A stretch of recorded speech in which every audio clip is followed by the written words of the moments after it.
হযরত জিবরাইল বলে নবী হযরত ইউসুফকে 11 ভাই মিলে কুয়ার ভিতরে যখন ফেলে দিয়েছিল হযরত জিবরাইল নবীকে বলল নবী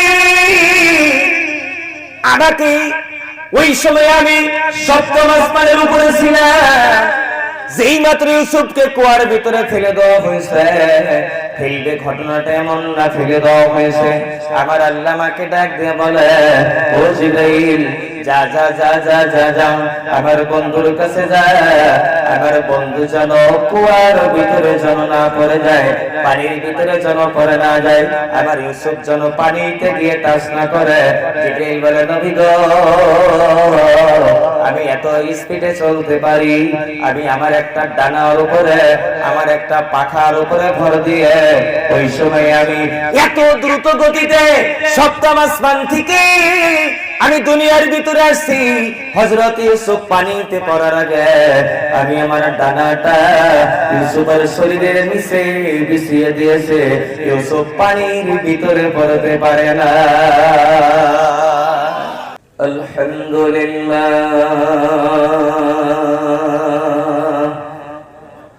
আলহামদুলিল্লাহ নাহমাদুহু ওয়া নাস্তাঈনুহু ونستغفره ونؤمن به ونتوكل عليه ونعوذ بالله من شرور أنفسنا ومن سيئات أعمالنا من يهده الله فلا مضل له ومن يضلله فلا هادي له ونشهد أن لا إله إلا الله وحده لا شريك له ونشهد أن محمدا عبده ورسوله أما بعد فأعوذ بالله من الشيطان الرجيم بسم الله الرحمن الرحيم يا أيها الذين آمنوا اتقوا الله وكونوا مع الصادقين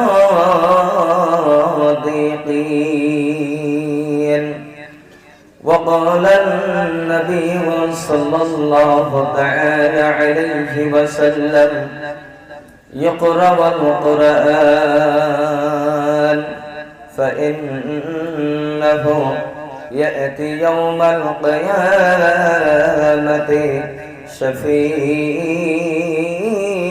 شفيعا لأصحابه أو كما قال عليه الصلاة والسلام وقال النبي صلى الله تعالى عليه وسلم من بنى لله مسجدا بنى الله له بيتا في الجنة رواه البخاري أو كما قال عليه الصلاة والسلام وقال النبي صلى الله تعالى عليه وسلم الكيس من دان نفسه وعمل لما بعد الموت والعاجز من اتبع نفسه هواها وتمنى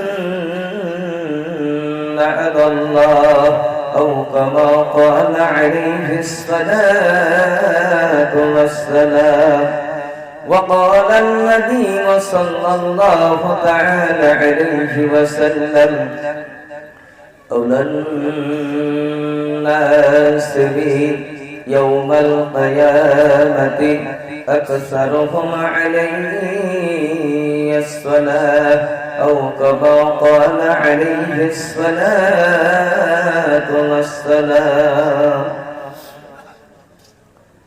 সম্মানিত আজকের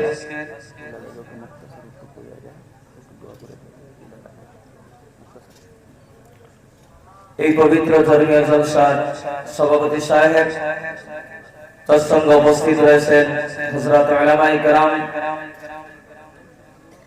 এই অঞ্চলের বিশিষ্ট ব্যক্তিত্বগণ, সম্মানিত বসে থাকা সম্মানিত মুরব্বিয়ানে নিজাম, দ্বীনের সৈনিকের মতো যুবক তরুণ ভাইরা, পর্দার আড়ালে বসে থাকা আমার অতি স্নেহের অতি আদরের দ্বীনের দরদি মা ও বোনেরা, আল্লাহ পাকের শুকরিয়া যে মহান আল্লাহ পাক আজকে আমাদেরকে এই মজলিসে আসার এবং বসার সুযোগ করে দিয়েছেন।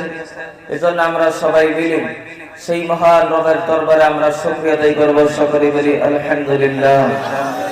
তার সঙ্গে যিনি আমাদের বিশ্বের নবী, সাইয়্যিদুল মুরসালিন, খাতামুন নবিয়্যিন, রাহমাতুল লিল আলামিন, সেই নবীর প্রতি অন্তর খুলে প্রাণ ভরে একবার দরুদ শরীফ পড়ব, সকলে বলি সাল্লাল্লাহু আলাইহি ওয়াসাল্লাম। প্রিয় ভাইরা আমার, আজকে আমরা এখানে কিছু আদর্শবান কথা শোনার জন্য আসছি, ঠিক কিনা বলেন? কোরআন এবং হাদিস পৃথিবীর মধ্যে মানুষকে সুশিক্ষায় শিক্ষিত করে। বন্ধুগণ, কানাডার একজন বিখ্যাত ডক্টর ছিল, নাম ছিল ডক্টর গেরি মিলার। তিনি মনে মনে ভাবলেন যে আমি যদিও খ্রিস্টান ধর্মাবলম্বী, আমি আল্লাহর কোরআনকে স্টাডি করবো। সুবহানাল্লাহ, একটু জোরে বলেন। কেননা কোরআন যে কোনো ধর্মের ধর্মীয় কিতাব মানুষকে সঠিক রাস্তা দেখায়। প্রিয় ভাইরা আমার, এজন্য পৃথিবীর মধ্যে আল্লাহর কোরআন আমাদেরকে শিক্ষা দিয়েছে কোন জাতির উপরে যাতে কেউ আমরা বাড়াবাড়ি না করি। This is the role of Islam, this is the beauty of Islam. প্রিয় বন্ধুগণ, আসলে আজকে এখানে আসার পর, স্টেজে আসার পর আমি আপনাদের দোয়ার বরকতে ভারতবর্ষের 7 থেকে 8টা রাজ্যের মধ্যে গিয়ে কথা বলি। প্রিয় বন্ধুগণ, আমি অনেক তরুণ যুবক ভাইদের সাথে মোলাকাত করছি যারা রাজনৈতিক ফিল্ডে আসতে চায়। আমি অন্তরস্থল থেকে ধন্যবাদ জ্ঞাপন আমি করতে চাই। আজকে যে আমার ভাইজান যে কথাটা বলছে, জুবিন গার্গের আদর্শের কথা তিনি বলছেন, সত্যি আমি মুসাফির হিসাবে ওনার জন্য আরেকবার আমি দোয়া করব, ওনাকে আমি আরেকবার ওয়েলকাম, থ্যাংক ইউ আমার অন্তরস্থল থেকে জানাবো যে উনি ডক্টর জুবিন গার্গের কথাটা যে তিনি তুলে ধরেছেন, তিনি যেই নিয়ত নিয়ে রাজনৈতিক ময়দানে তিনি আসতে চায়, আপনাদের কাছে আবেদন করব আপনারাও দোয়া করবেন, আল্লাহ যেন ওনার দিলের নেক মাকসুদে হাসান আল্লাহ যেন পুরা করে, আমরা আমিন বলি। প্রিয় বন্ধুগণ, এজন্য ভাইজান অনেক ব্যস্ত, তো তিনাকে আমি আসলে আর বেশি বসিয়ে রাখি না। আপনার নিয়ত যেন আল্লাহ কবুল করে, আপনি যেন সবার হয়ে সুন্দরভাবে যাতে সমাজের কাজ যেন আপনি করতে পারেন, আমাদের তরফ থেকে এতটুকু আশীর্বাদ আমরা আপনাকে দিলাম। তো প্রিয় বন্ধুগণ, তেনাকে আর বসিয়ে রাখি না, আমরা তেনাকে বিদায় দিই, নাকি কোন? তিনি অত্যন্ত ব্যস্ত। ইনশাআল্লাহ আপনি, জি ইনশাআল্লাহ হবো, ঠিক আছে হবো। তো ভাইরা আমার, বন্ধুরা আমার, আমরা আসি তো সবাই, নাকি কোন? কথা কন নাকি? আছেন তো ইনশাআল্লাহ? সবাই আছেন। বন্ধুগণ, এই যে আজকে আপনারা কোরআন শোনার জন্য আসছেন, আমি আপনাদেরকে একটা কথা জিজ্ঞাসা করব। বন্ধুগণ, এই যে কোরআনের আলোচনা আপনারা শুনতেছেন বা শুনেন, কোরআনের কথা শুনলে ভালো লাগে না খারাপ লাগে? জোরে বলেন, আরো জোরে বলেন। এই যুবক ভাইরা, কন্যাকে জোরে বলেন। কোরআনের কথা শুনলে ভালো লাগে, ঠিক কিনা বলেন? সেই কোরআন পৃথিবীর মধ্যে এমন একটি কিতাব, কোরআন যদি আপনি তেলাওয়াত করেন, আল্লাহ আপনার আমলনামায় লিখে দেন। যদি আপনি তেলাওয়াত করতে নাও পারেন, কেউ যদি তেলাওয়াত করে আপনি যদি বসে শুনেন, আল্লাহ আপনার আমলনামায় তবুও লিখে দেন। সুবহানাল্লাহ, একটু জোরে বলেন সুবহানাল্লাহ।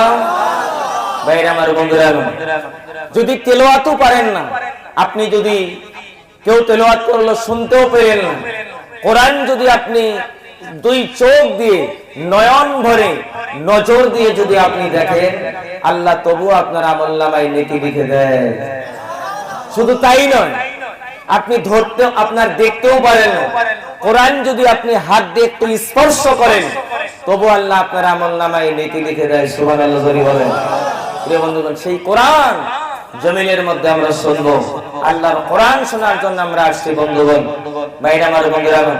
এই কোরআন কঠিন কিয়ামতের দিনে আপনার আমার জন্য আল্লাহর কাছে গিয়ে সুপারিশ করবে।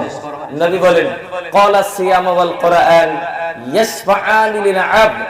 ওই কঠিন কিয়ামতের দিন পৃথিবীর মধ্য থেকে দুটো বস্তু গিয়ে আপনার আমার জন্য গিয়ে কথা বলবে। নবী এক নম্বরে বলে পবিত্র মাহে রমজানের রোজা। নবী দ্বিতীয় নম্বরে বললেন পবিত্র কোরআনুল কারীম। এই কোরআনুল কারীমকে যদি আমরা ভালোবাসতে পারি, জিন্দেগির ভিতরে কোরআন দিয়ে যদি আমরা জিন্দেগি গড়তে পারি, এই কোরআন কিয়ামতের দিনে আল্লাহর কাছে গিয়ে সুপারিশ করে আপনাকে আমাকে ডাইরেক্ট আল্লাহর জান্নাতে পৌঁছিয়ে দেবে। সুবহানাল্লাহ। তাওবা না গো। আচ্ছা, আমরা জান্নাত চাই না চাই? কে কে চান হাত তুলে দেখাইতে ইনশাআল্লাহ। আল্লাহ সবাইকে কবুল করুক। সবাই জান্নাত চায় নাকি কোন হুজুর? প্রিয় ভাইরা আমার, প্রিয় বন্ধুগণ, আচ্ছা আপনারা কি ভাবতেছেন এই প্যান্ডেল থেকে যদি আমরা এখন আল্লাহর কাছে আবেদন করি, জান্নাত যদি চাই, জাহান্নাম থেকে যদি মুক্তি চাই, আল্লাহকে আমাদের ডাকে সাড়া দেব না গো? কথা কয় না? সাড়া দেব না? সাড়া অবশ্যই দেব। ভাইরা, পবিত্র কোরআনের ভিতরে একজন নবীর নাম আল্লাহ তুলে ধরেছেন, যার নাম হলো হযরত মূসা আলাইহিস সালাতু ওয়াস সালাম। নাম শুনছেন তো আপনারা? শুনছেন? হযরত মূসা আমার আল্লাহকে একদিন প্রশ্ন করলো, এই ভাই কি হয়েছে, বসেন না। ও এটা নাকি? এটা বললেও তো উঠতে নিষেধ করছি, যা হয় প্যান্ডেল হবো নাকি গো? ভাইরা আমার, বন্ধুরা আমার, হযরত মূসা আমার আল্লাহকে একদিন ডাক দিয়ে বলেন, মূসাকে তো মূসা কালিমুল্লাহ বলা হয়। কথা কয় না কেন? কালিমুল্লাহ না, আল্লাহর সাথে কথা বলছে হযরত মূসা। আপনারা কি আল্লাহর সাথে কথা কইতে চান? ভাষা বোঝেন তো নাকি? কথা বলতে চান? কথা যদি আল্লাহর সাথে বলতে চান, আজকে বাড়িতে গিয়ে সকালবেলা আল্লাহর কোরআন খুলে নিয়ে আপনি তেলাওয়াত করেন, কোরআন খুলে আপনি তেলাওয়াত করেন, আল্লাহর সাথে কথা বলার নেকি আল্লাহ আপনার আমলনামায় দান করে দেব। হযরত মূসা আল্লাহকে ডাক দিয়ে বলে, আল্লাহ আপনাকে আমি মানুষের মাঝে ডাক দেই, আপনাকে আল্লাহ আল্লাহ বলে ডাকি, তবে আমি আপনাকে একটু একা একা ডাকতে চাই, নিলিবিলি জায়গাতে আমি একা একা একটু ডাকতে চাই। তবে হযরত মূসা আল্লাহকে বলেন, আল্লাহ আপনাকে আমি একা একা ডাকবো, কেমনে ডাকবো? আপনি এখন কোন দিকে আছেন? কোন আল্লাহ কি কোনো দিক নিয়ে থাকে? দিক নিয়ে থাকে কি? মূসা আল্লাহরে বলে, আল্লাহ আপনি কি উত্তরে আছেন না দক্ষিণে আছেন না পূর্ব দিকে আছেন না পশ্চিম দিকে আছেন? চিন্তা করছেন আল্লাহকে কোনো দিক নিয়ে থাকে? কথা কোন থাকে? বন্ধুগণ, জেনে রেখে দেন, যুবক ভাইরা কতগুলো সুন্দর করে শুনবেন, মা বোন যারা বাড়িতে বসে বসে আলোচনাগুলো শুনতেছেন তারাও ভালো করে শুনবেন। হযরত মূসা আমার আল্লাহকে প্রশ্ন করলেন, মাবুদ জমিনের ভিতরে, পৃথিবীর ভিতরে আপনাকে আমি মানুষের দিলের ভিতরে ডাক দেই, আমার দিলে তেমন শান্তি আসে না, আমি আপনাকে একটু একা একা ডাকতে চাই, আমি আপনাকে একটু নিলিবিলি জায়গার ভিতরে ডাকতে চাই। তবে হযরত মূসা আমার আল্লাহকে প্রশ্ন করলেন, ওগো আল্লাহ আপনাকে যে আমি ডাকবো, আপনি এখন কোন দিক হয়ে আছেন? হযরত মূসা বলেন, আপনি যদি পূর্ব দিক হয়ে আছেন, আপনাকে আমি পশ্চিম দিক থেকে ডাক দিব। যদি আপনি পশ্চিম দিক হয়ে আছেন, আপনাকে আমি পূর্ব দিক থেকে ডাক দিব। যদি আপনি উত্তর দিক হয়ে আছেন, আপনাকে আমি দক্ষিণ দিক থেকে ডাক দিব। আর যদি আপনি দক্ষিণ দিক হয়ে আছেন, আপনাকে আমি উত্তর দিক থেকে ডাক দিব। ভাইরা আমার, বন্ধুরা আমার, ও দোস্ত বুজুর্গ, কতটা সুন্দর করে শুনবেন। হযরত মূসা আমার আল্লাহকে যখন এই প্রশ্ন যখন করলো, আমার আল্লাহ হযরত মূসাকে ডাক দিয়ে বললেন, ও মূসা জেনে রেখে দিও, পৃথিবীর মধ্যে জমিনের মধ্যে তুমি প্রশ্ন করলা আমি আল্লাহ কোন দিক হয়ে আছি, এইটা যদি তুমি জানতে চাও, তুমি একটা কাজ করো, ওই যে জঙ্গলের ভিতরে চলে যাও, পাহাড়ের ভিতরে চলে যাও, ওই পাহাড়ের ভিতরে গিয়ে, জঙ্গলের ভিতরে গিয়ে তুমি কিছু শুকনা খড়ি জোগাড় করে নাও, খড়ি পর্যন্ত বন্ধগণ, খড়ি পর্যন্ত খড়ির ভিতরে আগুনটা লাগিয়ে দাও। আবার আল্লাহ ডাক দেয়া বলে মুসা খড়িগুলো জোগাড় করে এনে এক জায়গার ভিতরে রেখে দিয়ে ওই খড়ির ভিতরে তুমি আগুন লাগিয়ে দাও। আগুনটা যখন দাও দাও করে জ্বলে উঠবে, তুমি একটা কাজ করবা, আগুনের চতুর সাইডে তুমি ঘুরে ঘুরে ঘুরে ঘুরে ঘুরে ঘুরে ঘুরে ঘুরে বেড়াবা। যেই দিকে গেলে তোমার গায়ে আগুনের তাপটা একটু বেশি লাগবে, তুমি মুসা জেনে রেখে দিও আমি আল্লাহ ওই দিকে হয়ে আসি। জোরে কোন সুবহানাল্লাহ। ভাইরানের বন্ধুরা বলছিলাম বলেন তো দেখি, জমিনের ভিতরে যদি আল্লাহর তরফ থেকে যদি কোন নবী রাসূলকে কোন অর্ডার করা হয়, হুকুম করা হয়, নবী রাসূল সেটা মানবে না নাই? জোরে বলেন মানবে না নাই? হযরত মুসা আমার আল্লাহ যখন এই অর্ডারটা করলো, হযরত মুসা আগুনটা লাগিয়ে দিল। আগুনটা লাগানোর পর আগুন যখন দাও দাও দাও দাও করে জ্বলে উঠে, ও সোনার ভাইরা, ও বন্ধুগণ জেনে রেখে দিবেন, আগুনের চতুর সাইডে হযরত মুসা চতুর সাইডে ঘুরে ঘুরে ঘুরে ঘুরে বেড়ায়। আগুনের উত্তর দিকে একবার যায়, দক্ষিণ দিকে একবার যায়, পূর্ব দিকে একবার যায়, পশ্চিম দিকে একবার যায়। কিন্তু একটা ঘটনা ঘটে গেল, শুনবেন না নাই? জোরে কোন শুনবেন না নাই? ও ভাইরা, হযরত মুসা একটা ঘটনা দেখলেন, আগুনের পূর্ব দিকে যায় যেমন তাপ গায়ের ভিতরে লেগে যায়, দক্ষিণ দিকে যায় একই তাপ, উত্তর দিকে যায় যেমন তাপ, পশ্চিম দিকে যায় একই তাপ গায়ের ভিতরে লেগে যায়। হযরত মুসা আমার আল্লাহকে প্রশ্ন করলেন, বাবু বুঝলাম না বুঝলাম না, আগুনটা আপনি জ্বালাইতে বললেন, আগুন আমি জ্বালাইলাম, আগুনের চতুর সাইডে আমি ঘুরে ঘুরে বেড়াই, যেই দিকে যাই আমার গায়ে একই তাপ লেগে যায়। ওগো আল্লাহ, আপনি কোন দিকে আছেন বলেন, আপনাকে আমি কোন দিক থেকে ডাক দিব? আল্লাহ রাব্বুল আলামিন হযরত মুসাকে ডাক দিয়ে বললেন, এ মুসা লিখে দিও, আগুনের চতুর সাইডে ঘুরে ঘুরে বেড়াইলে যেমন তোমার গায়ে একই তাপ লেগে যায়, পৃথিবীর মধ্যে জমিনের মধ্যে কোন বান্দা বান্দি যদি আমি আল্লাহকে একবার আল্লাহ বলে ডাক দেয়, বান্দা বান্দি সেই জায়গা থেকে যে কোনো মুহূর্তে যে কোনো অবস্থাতে আমি আল্লাহকে একবার আল্লাহ বলে ডাক দিবে, বান্দা ডাক দেওয়ার সাথে সাথে আমি বান্দার ডাকে সাড়া দিয়ে দেব।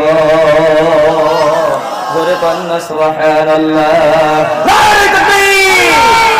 আমার বন্ধুরা বলেন তো দেখি, এই প্যান্ডেল থেকে যদি আল্লাহকে যদি আমরা আল্লাহ বলে ডাক দেই, আমার আল্লাহ আমাদের ডাকে সাড়া দেবে কি না বলে?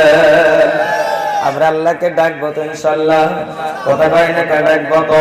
ভাইরা আমার বন্ধুরা আমি শুনে না, দুনিয়ার মধ্যে সবাই বলে আমরা আল্লাহকে ডাকি, কিন্তু যদি প্রশ্ন করা হয় আল্লাহকে ডাকেন, আজকে আপনারা বললেন আল্লাহকে আমরা ডাকি, যদি প্রশ্ন করা যায় আল্লাহকে যদি ডাকেন, আজকে ইশারা নামাজ চলে গেছে, কে কে নামাজ পড়ে আসছেন? ঝামেলা বাঁচবো না না?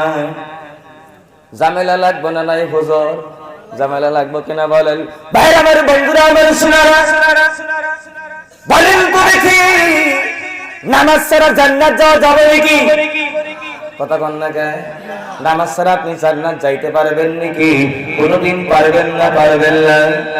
আজকে থেকে ওয়াদা করবেন, হুজুর জিন্দেগিতে যতদিন বাঁচবো আমরা নামাজ কোনদিন কাজা করব না। পাবেন তো ইনশাআল্লাহ? কে কে পাবেন হাত তুলে তো দেখি, তকবীর লাগাই। নামাজ সবাই আদায় করব কইছে না হুজুর? সবাই বলছে না? এখন যদি আবার কাজা মেরে দেয় ফজরের নামাজেই টের পাওয়া যাবে, ঠিক কিনা বলেন? অনেকে বলে কি জানেন, কয় শরীয়তের দাঁড়ে দাঁড়ে না মারিফতের কান্ডারি, কয় নামাজ ছাড়ো গাঞ্জা মারো, কইছে বাবা ভান্ডারি। আছে না নাই কোন?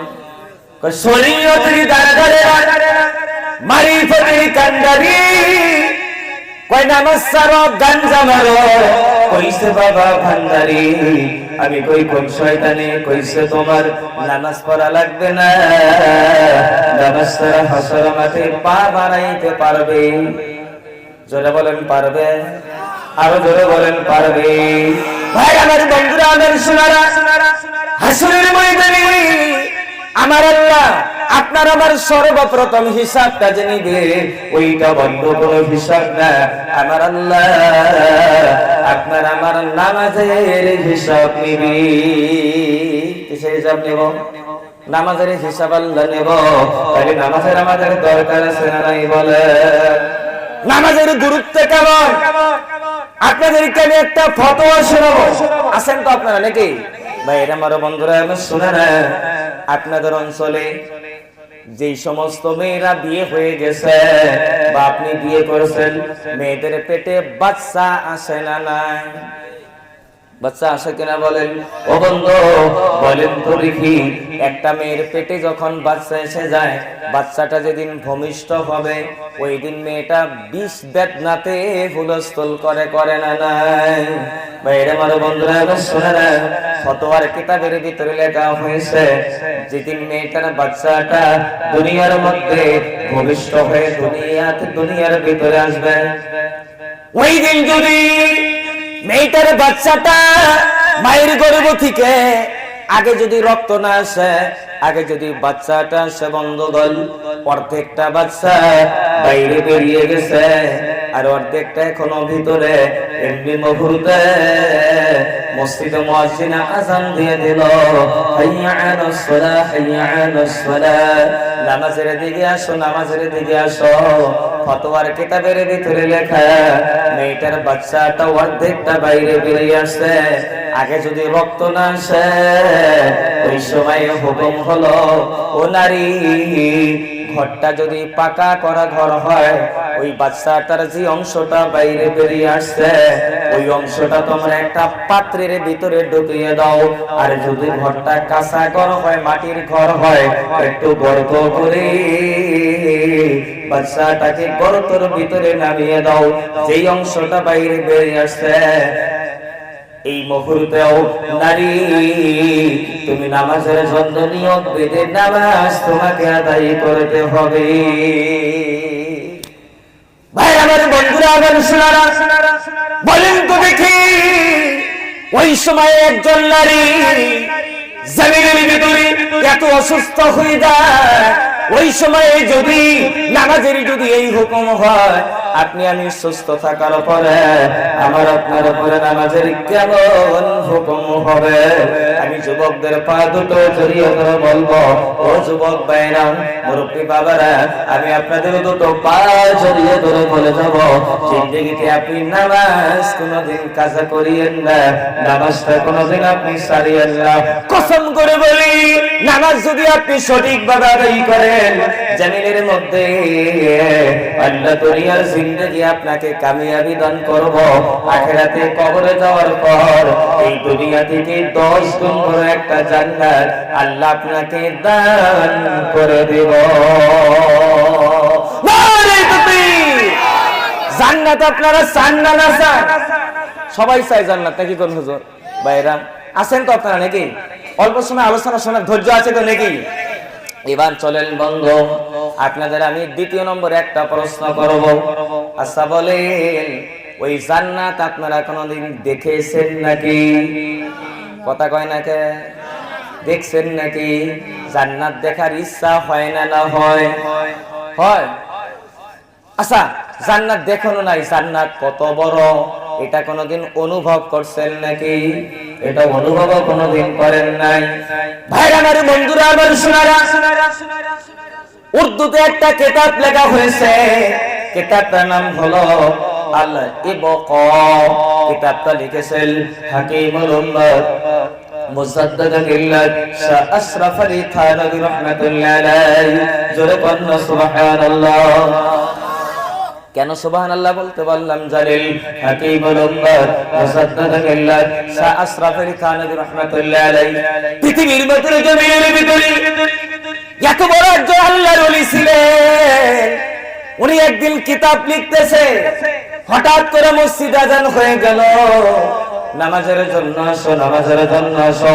আশরাফ আলী থানভী রাহমাতুল্লাহ আলাইহি লেখা বন্ধ করে দিয়ে কাগজের উপরে কলমটা রেখে তিনি মসজিদের দিকে চললেন। একজন আল্লাহর বান্দা ঘরের জানলা দিয়ে গিয়ে তাকিয়ে দেখে, দরজা দিয়ে গিয়ে ভিতরে তাকিয়ে দেখে আশরাফ আলী থানভী রাহমাতুল্লাহ আলাইহি কাগজের উপরে কলমটা রেখে তিনি মসজিদে চলে গেছেন, কিন্তু কলমটা বসে নাই। কলমের মতো কলম একা একাই লিখে আসে। সুবহানাল্লাহ, একটু জোরে বলেন। আপনাদের অঞ্চলের ভিতরে হজে গেছেন বা ওমরাতে গেছেন এমন ব্যক্তি আছে না নাই? আছে না গো? কি আছেন? ইসলাম হাত তুলেন তো দেখি, কি আছেন? এই প্যান্ডেলে আছেন কেউ? প্রিয় ভাইয়ের আমার, আল্লাহ সবাইকে যেন কবুল করে করে করে আমিন। ভাইরা আমার, বন্ধুরা আমার, শোনারা, মসজিদ নববীতে আমি নিজে দাঁড়িয়ে দাঁড়িয়ে দেখেছি নবী রওজাদার, নবী রওজা মোবারক পাশে একটা জায়গা আছে, যে জায়গাটার নাম হলো বাবে জিবরাইল। যে জায়গা দিয়ে আমার নবীর কাছে জিবরাইল দুনিয়াতে আসতো। আমার নবীর কাছে জিবরাইল কতবার আসছে জানেন? কিতাবের ভিতরে পাওয়া যায় আমার নবীর কাছে হযরতে জিবরাইল এই দুনিয়ার ভিতরে একদিন না, দুই দিন না, 24,000 বার এসেছে। কতবার বললাম? 24,000 বার আমার নবীর কাছে জিবরাইল আসছে। সুবহানাল্লাহ, একটু জোরে বলেন। ভাইরা আমার, বন্ধুরা আমার, জিবরাইল নবীর কাছে একদিন আসলো। নবী জিবরাইলকে প্রশ্ন করলেন, ও জিবরাইল, তুমি আমার কাছে অনেকবার আসলা, আমি তোমাকে একটা প্রশ্ন করব। বলে, কি প্রশ্ন? নবী জিবরাইলকে প্রশ্ন করলো, তুমি দুনিয়ার ভিতরে আমার কাছে আসো, অনেকবার তুমি আসলা, তোমার চলার গতি কেমন তুমি বলো? তোমার চলার কি স্পিড দুনিয়ার মধ্যে কেমন? ও ভাইরা, এক একজনের স্পিড এক এক ধরনের হয় কি নাই? আপনি যদি নগাঁও টাউনে যান, এখান থেকে আপনি যদি হেঁটে হেঁটে যান, আপনি একটা গতিতে যাইতে পারবেন। যদি আপনি দৌড়ে দৌড়ে যান, আপনার গতিটা চেঞ্জ হয়ে আর একটু বেড়ে যাবে, ঠিক কিনা বলেন? নবী জিবরাইলকে প্রশ্ন করলো, আপনি সপ্তম আসমানের উপর থেকে আমার কাছে আপনি আসেন, আপনার চলার গতি কেমন আপনি বলেন? কত স্পিডে জমিনের ভিতরে আপনি চলতে পারেন বলেন? জিবরাইল নবীকে প্রশ্ন করলো, ও নবীজি, আমার চলার গতি কেমন এইটা যদি আপনি জানতে চান, আপনাকে একটা প্রশ্ন করব। বলে, কি? আপনি নবী ইউসুফের নাম শুনছেন না নাই? পবিত্র কোরআনের সূরা ইউসুফ আছে না নাই? আছে না হুজুররা? ভাইরা আমার, বন্ধুরা আমার, শোনারা, হযরত ইউসুফের কথা জিবরাইল প্রশ্ন করলো, ও নবী, আপনি জিবরাইল কে প্রশ্ন করেছেন, আমি জিবরাইল আপনাকে বলি, আপনি নবী ইউসুফের নাম শুনছেন না নাই? কয়, হ্যাঁ শুনেছি। কয়, কেমনে শুনলেন? বলে, আপনার মাধ্যমে শুনেছি, পবিত্র কোরআনের মাধ্যমে আমি শুনেছি। হযরত জিবরাইল নবীকে বললেন, নবী গো, হযরত ইউসুফকে যখন তার 11 ভাই মিলে কুয়ার ভিতরে ফেলে দিয়েছিল, এই ঘটনা আপনারা কোরআনের কথা শুনছেন না নাই? হযরত জিবরাইল বলে, নবী, হযরত ইউসুফকে 11 ভাই মিলে কুয়ার ভিতরে যখন ফেলে দিয়েছিল, নিক্ষেপ করে দিয়েছিল, ঘটনাটা এমন নয়, ফেলবে এমন নয়, ফেলে দেওয়া হয়েছিল। আমি আপনাদের একটা প্রশ্ন করব, আপনারা নগাঁও জেলার মুসলমান, বলেন তো দেখি, একজনকে যদি কুয়ার ভিতরে ফেলে দেওয়া হয়, কুয়ার ভিতরে পড়তে তার কত সময় লাগবে? কুয়ার পানিতে পড়তে কত সময়ের দরকার? 1, 2, 3 সেকেন্ডের ভিতরেই পড়ে যাবে, ঠিক কিনা বলেন? তাই লাগবে না? হযরত জিবরাইল নবীকে বললেন, নবী,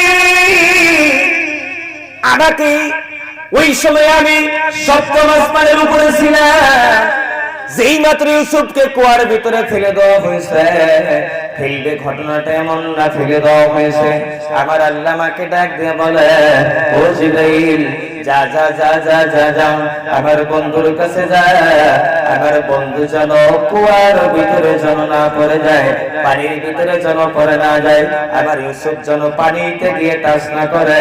জিবরাইল বলে নবী গো আমি এত স্পিডে চলতে পারি, আমি আমার একটা ডানার উপরে আমার একটা পাখার উপরে ভর দিয়ে ওই সময় আমি এত দ্রুত গতিতে সপ্তম আসমান থেকে আমি দুনিয়ার ভিতরে আসছি।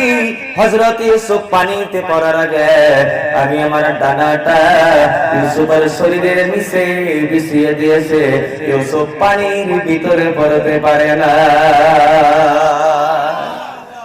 তালি জিবরাইল কত স্পিডে চলতে পারে, ঠিক কিনা বলেন ভাইরা আমার বন্ধুরা?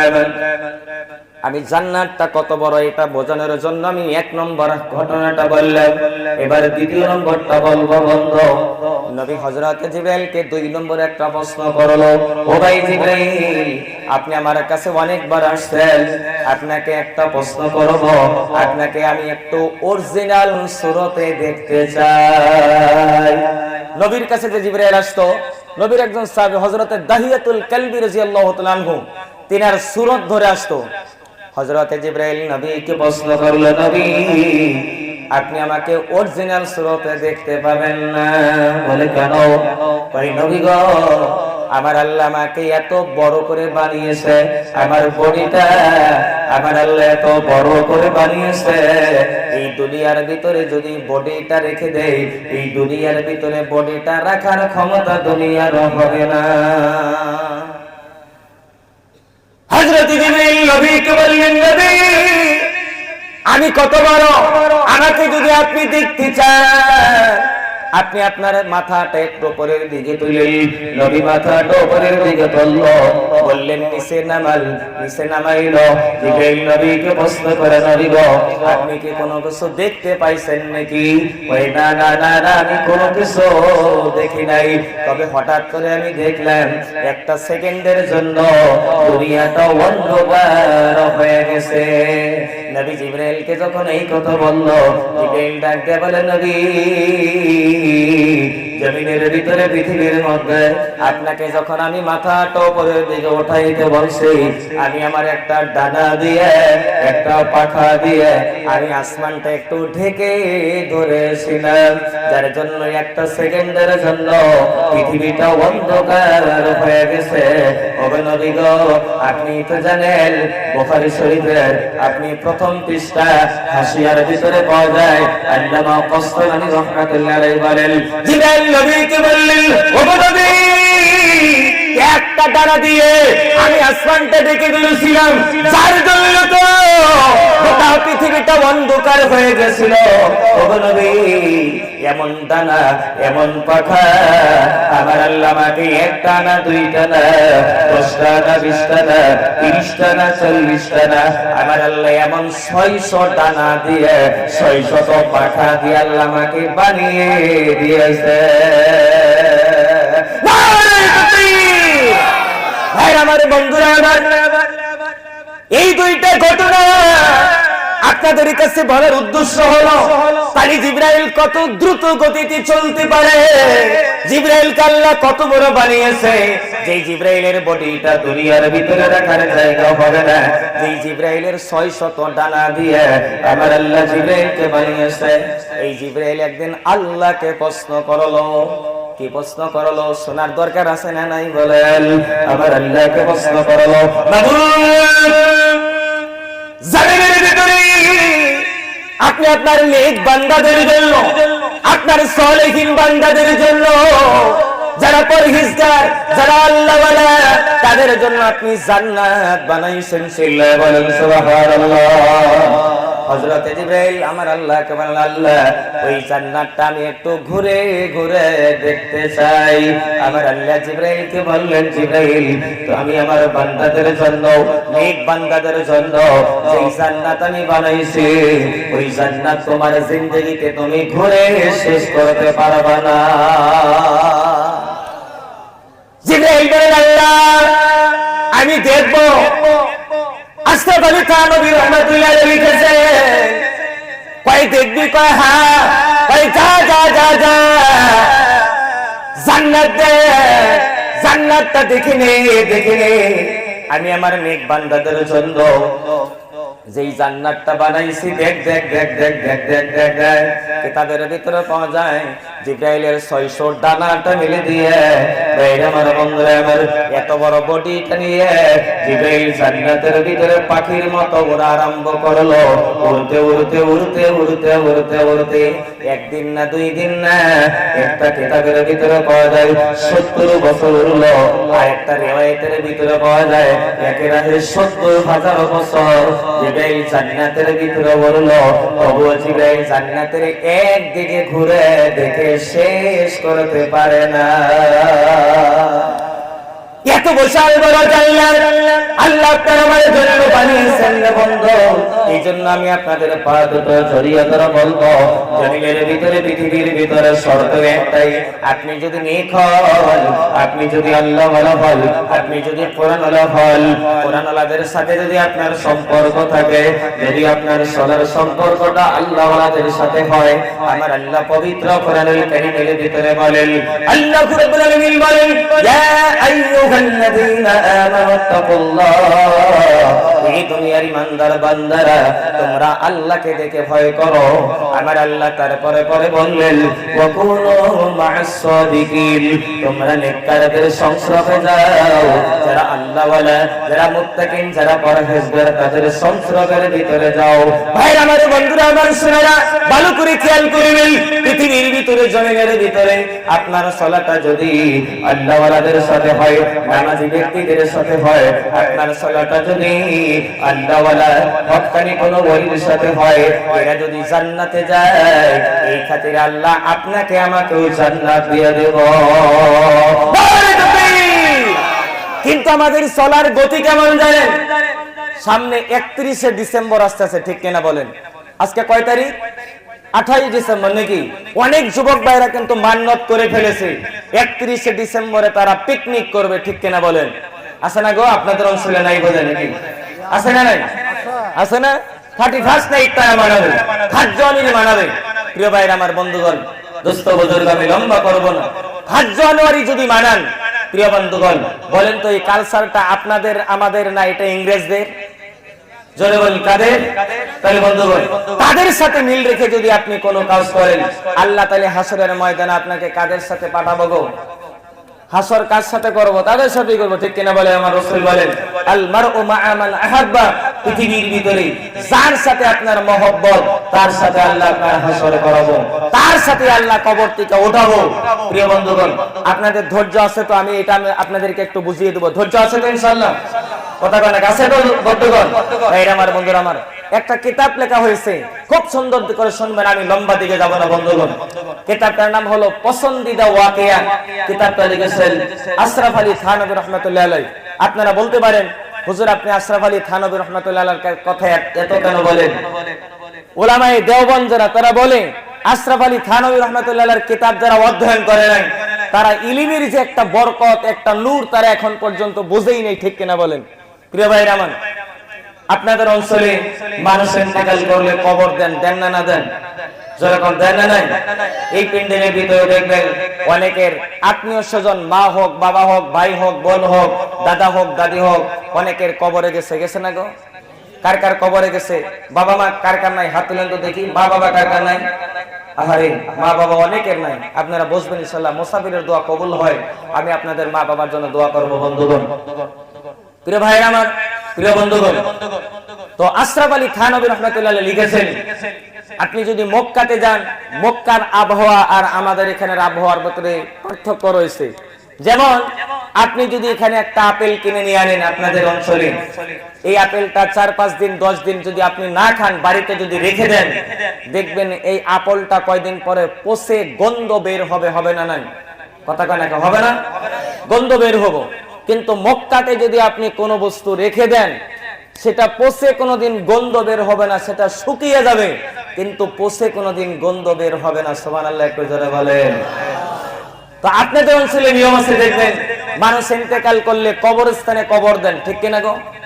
আজকেও আমাদের অঞ্চলে আমার এক চাচাকে কবরস্থ করলাম। আহারে, কবর তো বাস্তব জিন্দেগি। যুবক ভাইরা, death is not end of your life. মৃত্যু আপনার জিন্দেগীর শেষ নয়। কবরের জন্য নবী বলেন আল কাইয়িস মান দানা নাফসাহু ওয়া আমিলা লিমা বা'দাল মাউত। পৃথিবীর ভিতরে বেঁচে থাকার পর দুনিয়ার জিন্দেগিতে আপনি তখন চালাক যখন আপনি দুনিয়ার ভিতরে বেঁচে থাকতে কিছু নেক আমল নিয়ে কিছু নেক পুঁজি নিয়ে আপনি কবরের ভিতরে যান, তাকে তালি আপনি চালাক। আশরাফ আলী থানভী রাহমাতুল্লাহ আলাইহি লিখেছেন মক্কার জমিনে আপনার কি আছে জান্নাতুল মুআল্লা, মদিনার জমিনে রয়েছে জান্নাতুল বাকি। আমি নিজেই তাকিয়ে তাকিয়ে দেখেছি বন্ধুগণ, আমি পায়ে ধরে বলবো যুবক ভাইরা টাকা পয়সা নষ্ট না করে যদি আপনি ঘুরতেও যান, যদি আপনি ভাবেন যে আমি একটু ঘুরতে যাব, আপনি একবার মক্কাতে যান, মদিনাতে যান, আল্লাহর কসম মক্কাতে খানায় কাবা একবার যদি আপনি তাকিয়ে দেখেন বন্ধু, কাবা ঘর দেখলে দিলের ভিতরে যত শান্তি লাগে পৃথিবীর মধ্যে আমার মনে হয় না কোনো বস্তু দেখলে এত শান্তি লাগবে। জান্নাতুল মুআল্লার দিকে তাকালে মা খাদিজাতুল কুবরা শুয়ে আছে, তাকাইলে মনে হয় আসলে আপনি জান্নাত দেখতেছেন। সুবহানাল্লাহ। ওই জোরে কন্যাকে যুবক ভাইরা জোরে কর। ভাইরা আমার, বন্ধুরা আমার, তো মক্কাতে একজন আলেমে দ্বীন ইন্তেকাল করলো, করার পর ওনাকে কবরস্থ করা হলো। কবর দেওয়ার পর মক্কাতে একটা নিয়ম আছে, জান্নাতুল মুআল্লা হোক জান্নাতুল বাকি হোক, ওই সেম কবরের ভিতরে কয়েকদিন পরে আরেকজনকে কবর দেওয়া হয়। আমাদের এখানে কিন্তু দেওয়া হয় না। আমাদের এখানে 20, 50, 100 বছর দেওয়ার পর তার উপরে মাটি ফেলে দিয়ে আবার দেওয়া হয়, হয় না গো? কিন্তু মক্কাতে জায়গার অভাব।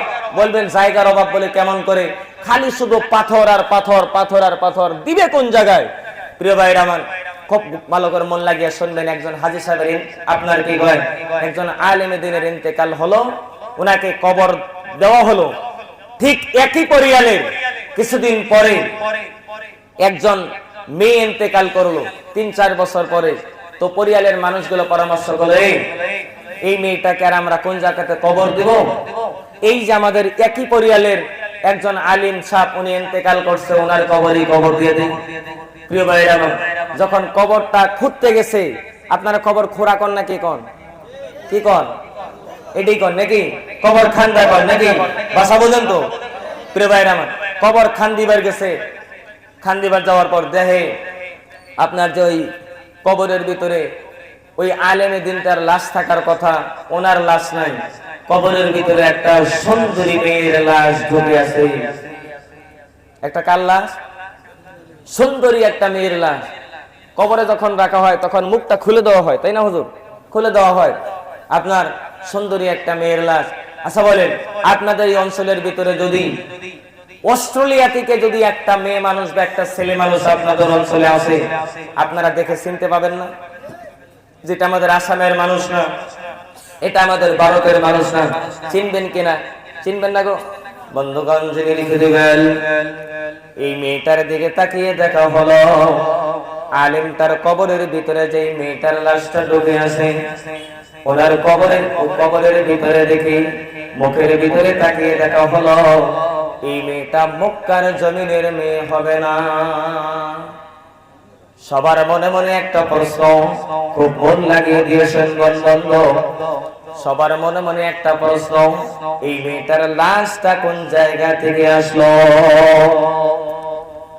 এটা নিয়ে যখন বন্ধু গোটা মক্কার জমিনে সবাই মিলে আলোচনা করে, এমনি মুহূর্তে হজের মৌসুম ছিল, সব হাজী সাহেবগুলো মেয়েটাকে দেখতে যায়।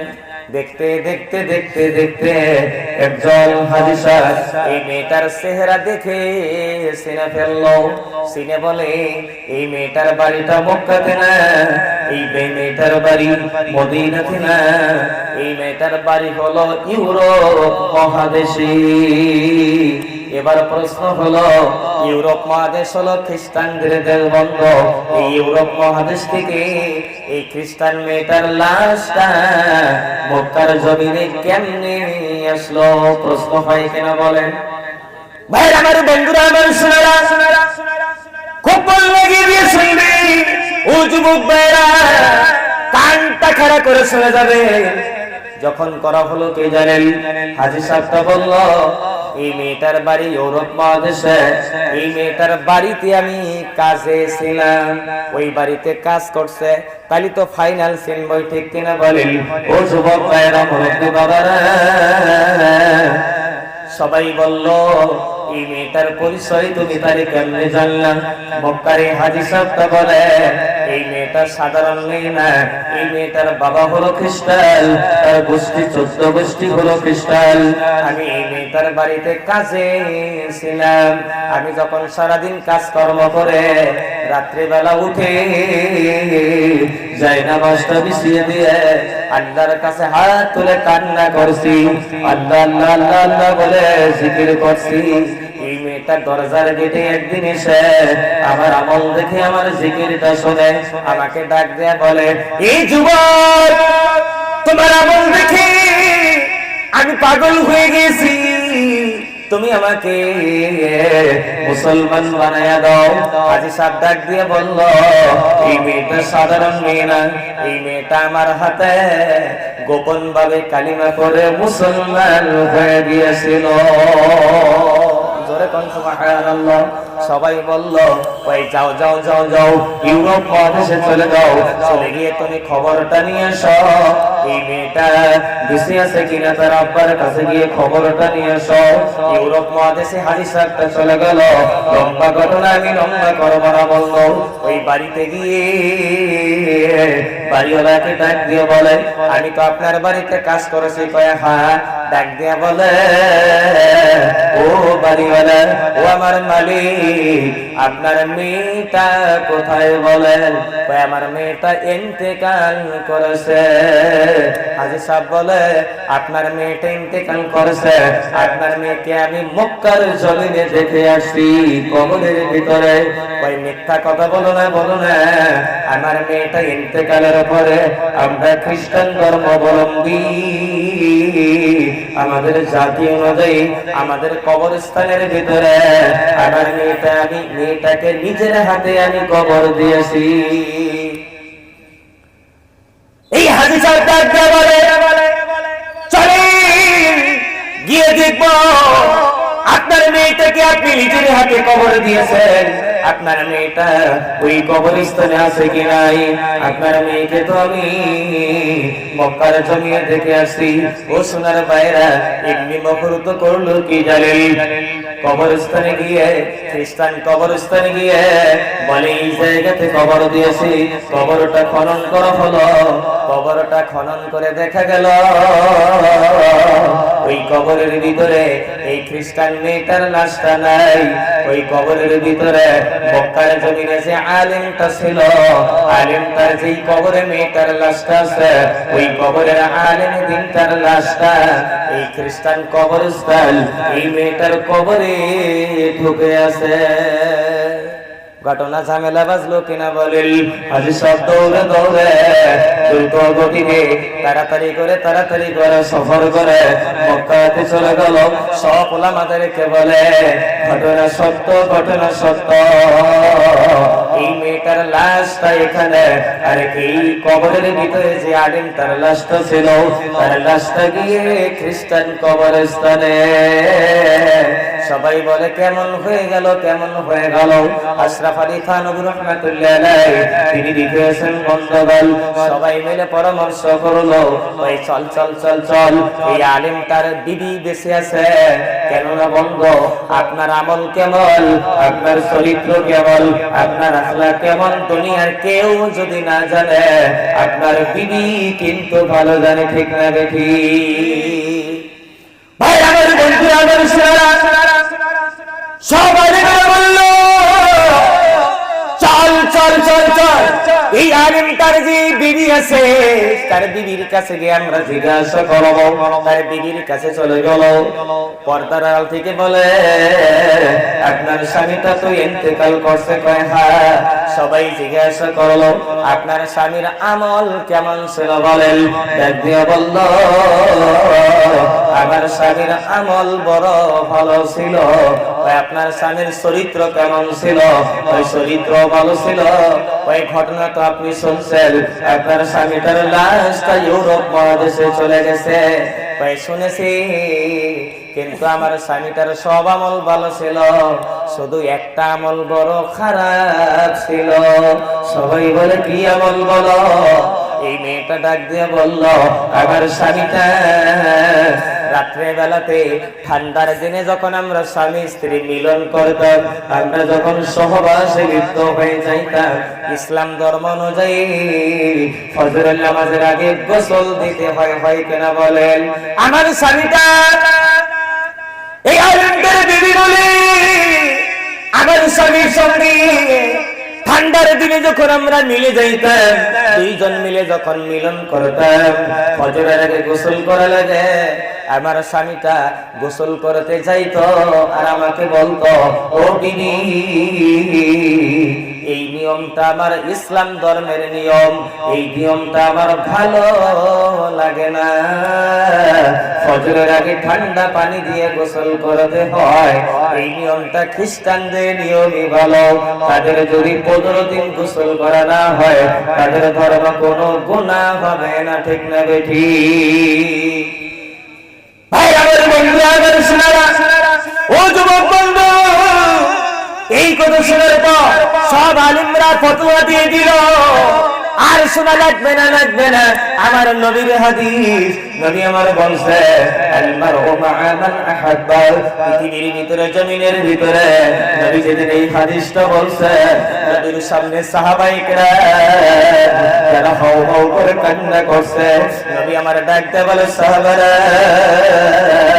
জমিনের ভিতরে, পৃথিবীর মধ্যে আপনাদের অন্তরে যাদের প্রতি ভালোবাসা থাকবে, যাদের প্রতি মহব্বত থাকবে, যেই জাতির প্রতি আপনার মহব্বত বেশি থাকবে, যাদের কাজের সাথে আপনার কাজটা মিল থাকবে, তাদের সাথে আল্লাহ আপনাকে হাসর করাইয়া দেব।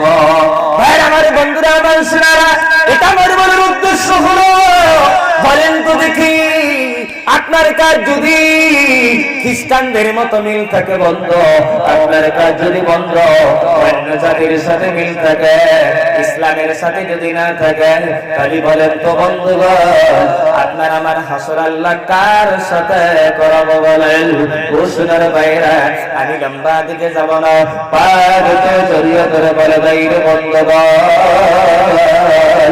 আপনি ইসলাম মেনে চলেন, আপনি কোরআনকে মেনে চলেন, আপনি মাদ্রাসার বাচ্চাদের আদর্শ গ্রহণ করেন, আপনি মাদ্রাসার তোলাবাদের আদর্শ গ্রহণ করেন, ওলামাদের আদর্শ গ্রহণ করেন। কসম করে বলি, এরা যদি জান্নাতের ভিতরে যায়, আল্লাহ আপনাকে ওই সিলাই জান্নাত দিয়ে দিবেন।